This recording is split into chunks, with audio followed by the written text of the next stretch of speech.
When most of us think about who owns the companies we interact with every day, we picture the brands themselves, the corner grocery, the coffee shop, or even the software we use to manage our work. These feel independent, familiar, and, in some ways, untouchable. But the truth is far more unsettling. Behind the scenes, a small group of investors, private equity firms, are quietly buying up the economy, reshaping industries, and, in many ways, owning much more of your life than you realize. Private equity is not new. The firms have been around for decades, quietly acquiring companies, improving efficiencies, and selling them for profit. But over the last 20 years, their reach has exploded. From restaurants to healthcare, from software to retail, private equity firms have moved from the shadows to controlling the businesses you interact with daily. And for the average consumer, the impact is subtle but profound. So, how does it work? At its core, private equity is simple. Firms pool capital from wealthy investors, pension funds, and institutions to buy companies. Unlike the stock market,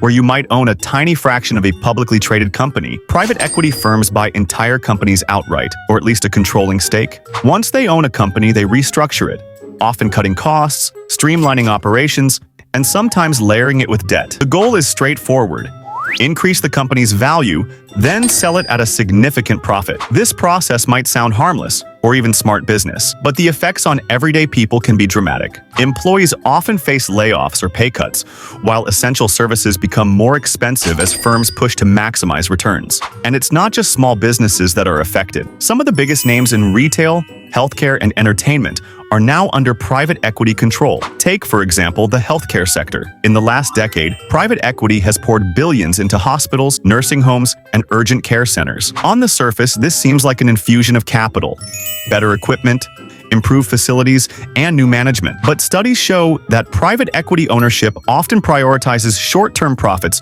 over patient care. Nursing homes under private equity management have been found to cut staff, reduce hours, and even compromise care to meet aggressive financial targets.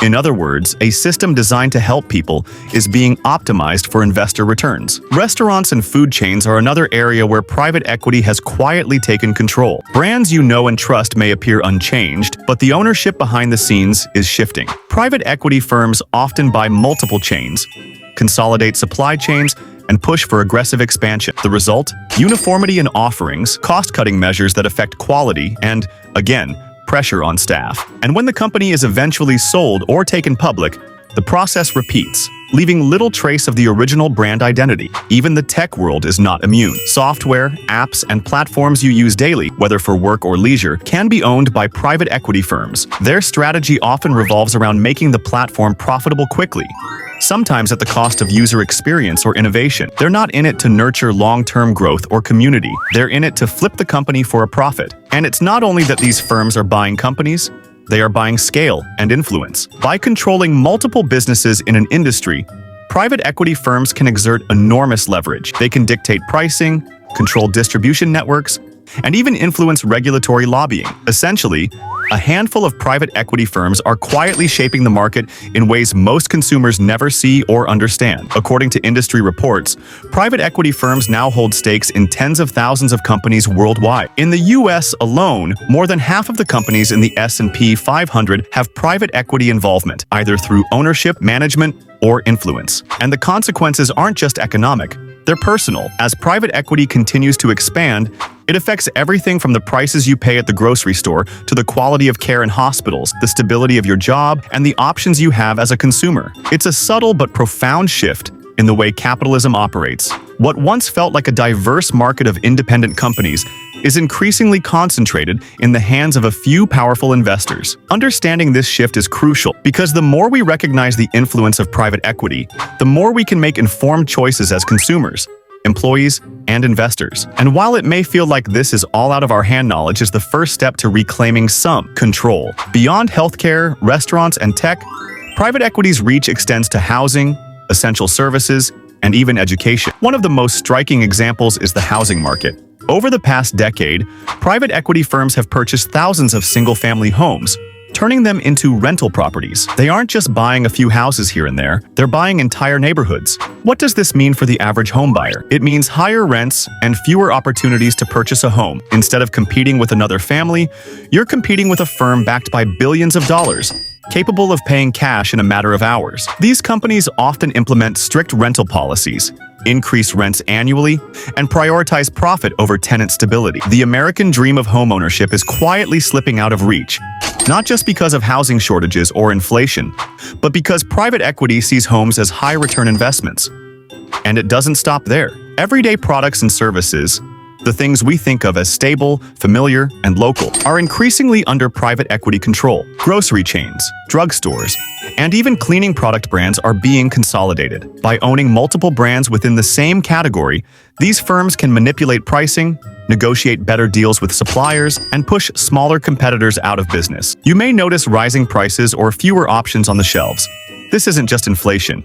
It's market concentration at work. Even education has seen a surge in private equity interest. Tutoring companies, online learning platforms, and for-profit colleges are being bought and scaled for profit. While this brings efficiency and resources, it also prioritizes revenue over outcomes. Students face skyrocketing tuition fees, aggressive marketing tactics, and limited transparency. Knowledge, something we assume is a public good, is being treated as a commodity to be flipped for profit. So why is this happening so quickly? There are several factors. First, low interest rates over the past decade have made borrowing cheap, allowing private equity firms to take on massive debt to fund acquisitions. Second, the drive for high returns in a low-yield world has pushed investors toward alternative assets like private equity, giving firms even more capital to buy businesses. Third, technology and data have made it easier to identify underperforming companies that can be optimized for profit. The net result is an economy increasingly shaped by a few powerful actors. Unlike traditional shareholders,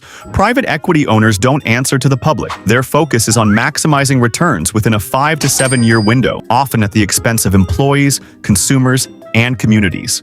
And once a company has been sold or merged, the cycle begins again, sometimes leaving chaos behind. But it's not all doom and gloom. Understanding the power of private equity also gives us a chance to adapt and make informed choices. As consumers, we can pay attention to ownership patterns, support businesses with transparent practices, and advocate for regulations that prioritize public interest over short-term profits. As employees, recognizing the influence of private equity can help us negotiate better contracts and plan for job stability in industries prone to acquisitions. The key takeaway is this: private equity is no longer a distant player in the economy. It is a central force, quietly shaping the cost of living, the quality of essential services, and even the opportunities available to future generations. From the coffee you drink in the morning to the home you hope to own, private equity's fingerprints are everywhere. And while it may feel overwhelming, awareness is the first step toward understanding and, ultimately, influence. By recognizing who owns what,